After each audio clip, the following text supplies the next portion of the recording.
Good morning, good morning, good morning. Welcome back, everyone. I know it's a little bit of an afternoon video today, but I had a great morning and I just wanted to follow up before we start the market off for the week. Today, I want to show you guys Apple stock. We are on a weekly time frame. I have an older video on this you can follow up on, but right now, I want to show you that right now, we are looking at a little bit further downside on a weekly time frame, meaning that we can see some further downside possibly come into price action as this new week matures. If you look on Apple on a monthly time frame, we were looking for a downside and we are testing our support here at 170. After 170 comes at 140 area. Will 140 come or not? We don't know. Looking at the TA that we already have made, we were looking at the breakout of the channel that we had recently and the consolidation in the pocket that we were looking for before upside continuation into the target.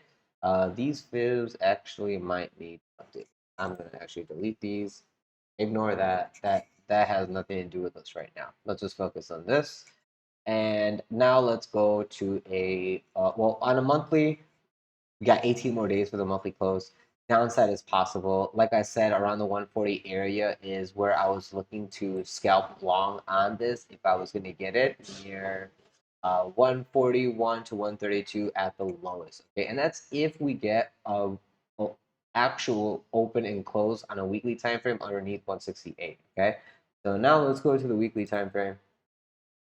On the weekly time frame, you can see that we are consolidating nicely above that 170 area. It's only until we lose that 170 that I activate my plan to accumulate between 146 to 132, okay, for the long scalp back into 180 and beyond. Now, if you go to even a lower time frame such as daily, you can see that we are basically consolidating the lows and trying to put in a higher low right now with that close that we put in on Friday after days and days of grinding out the low and having a gap down. We even poked into the gap down, filled it, and closed underneath. Right now, it is a bullish engulfing close on a daily time frame. Weekly would assume that we go test back in. Worst case scenario, we get rejected at 180 and then make a deeper dive into that 130, 140 area. But right now, sideways is also healthy. And if we can't close underneath that 168, we will be looking for upside test of resistance into that $200 area in time. Okay. So just be aware of that moving forward for Apple. Cool. Aside from Apple, I want to just take a quick peek at Tesla. I know a lot of people have stuff going on in this, and I've already given you guys my thoughts. So let's just follow up and see what price action is doing. I know we were saying around 178, 180 is where we wanted to buy, and now we are actually closing underneath that level. Do we need to worry for continuation to the downside? On a weekly, ouch. That was actually extremely very bearish engulfing, but all we did was test the low. Okay. We didn't go past it. If we lose this level, 150 is a level of interest of confirming support, looking for upside after that. You are kind of trying to make a bull flag. The bull flag broke underneath support, which is around 200. Now you're doing that last liquidity grab because probably the whole world is trying to buy the dip on this shit. Okay. So it makes sense. If you go on a monthly time frame, you can see that we have a lot more left in the month, and going into that 145 level is logical and probable, and it's not something that we can't rule out. Even if that 140 is lost, that 115, 113 is the next big order block to consider buying before upside continuation. I'm going to remove a few things, such as this orange pathway. It played out already. This pathway is from the 113. I'm going to leave it, and that 113 plays out if we actually lose. I'm just going to slide this into the left. So the white price action pathway is what I was referring to.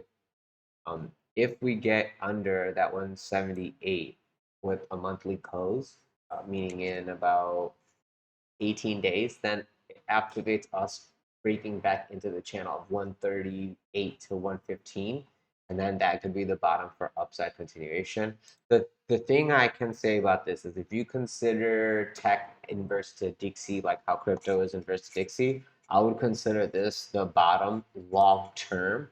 And I would expect this value area low, according to volume profile, being support, and then we would be looking to tap into the resistance of 250 to 270 in the short term, as in like nowish. So just be aware that I know this is not a nice weekly close, but the new weekly open can open and be a bullish engulfing, and we could close at like 104 on Dixie, and that would put in a local top on Bitcoin and ETH and whatnot. But right now, RSI is saying we have some room to the downside. So if we continue down under 102.50 next week or today, if we open CME and CME continues to downside, that should give you a green light for upside on Bitcoin, ETH, and as well as tech stocks such as Tesla. So if you go back to Tesla and you look at it compared to the inverse relationship here, I mean, right now it's pretty correlated, as in Tesla and US is kind of doing the same. But as this is the domestic problem that I was talking about in my last video. As interest rates are steady and get cut, these CEOs will get to rebuy their shares of their company at a lower interest rate when borrowing money from the government. So it's in their best interest to sell it now, wait for the cut, and then rebuy later on a loan, because debt is tax free. I hope that makes sense to you guys. Read Robert Kiyosaki's Rich Dad Poor Dad. If you understand his whole philosophy on debt is good and the right kind of debt is good, that's the point that I'm trying to make. I'm looking for us to put in this solid support around 177. I'm looking for upside break from there. If we close underneath 177, the volume area low, then I'll be looking for the major support here at like 115 to 102, and then I'm still looking for the breakout up. So either way, don't matter how low we go, I will be a buyer and I will DC a dollar cost average into a trade like this.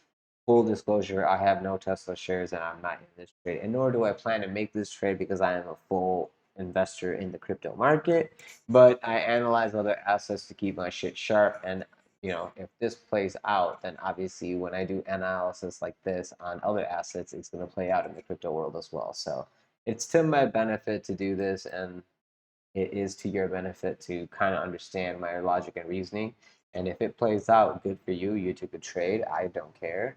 But at the end of the day, if you want to be a serious trader and you want to, trade with me in crypto, feel free to first of all join us in the Discord server. The link to the server is in the description of this video below, alongside all the other affiliate services that I use and recommend. But when you plan your trade, it's more of a long-term thing. It's like us trying to learn how to fish. When you're planning your trade, you can have a certain hit rate that can guarantee you a livelihood or a future in this industry. If you are just like winging it and just making money luckily, because right now it's a bull market uptrend, you can throw a coin and you can throw your dart at any coin, you're gonna make some money. There's idiots that will make money in the bull market in like coins such as cummies. Okay, cummies, guys, cummies. Okay, so if that kind of shit makes money, I can make a new coin called unvaxxed cummies and say it's a fork of cummies and take all the fucking market cap of cummies. So that's the kind of stuff that's gonna happen in the bull market. What's running right now? Meme coins. Do you see any use case in certain memes? Like Boink has a use case, okay, trading wise. Um, even Doge has a use case with Doginals and DRC20s, Doginals. Um,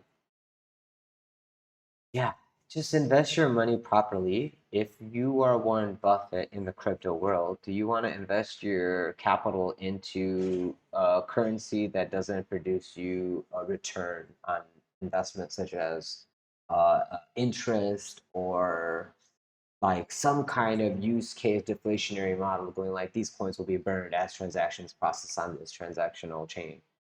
Aside from that, like, why are you investing in a picture of a dog with a hat or a dog with no hat, etc., etc., etc.?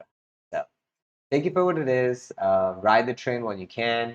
Take that profit in those meme coins and rotate it into coins that you know are going to be here long term, such as Bitcoin and ETH, gold and silver of our digital world. And aside from that, if you're taking cash back into the real world, obviously buy hard assets. I would fully endorse gold, silver, like metals, commodities, hard assets such as properties, art, cars, watches, whatever, just cash producing assets. Okay, so that's all I have to say for you guys today. Have a great day. I'm sorry for the late video. I didn't have internet or power because we had a quick little storm and they had to do some infrastructure upgrades, but hey, it's blazing fast now, so I'm okay with it. I hope you guys enjoy your week, and I will see you members in our follow-up video coming either tonight or early in the morning, and we're gonna look at Bitcoin, ETH, and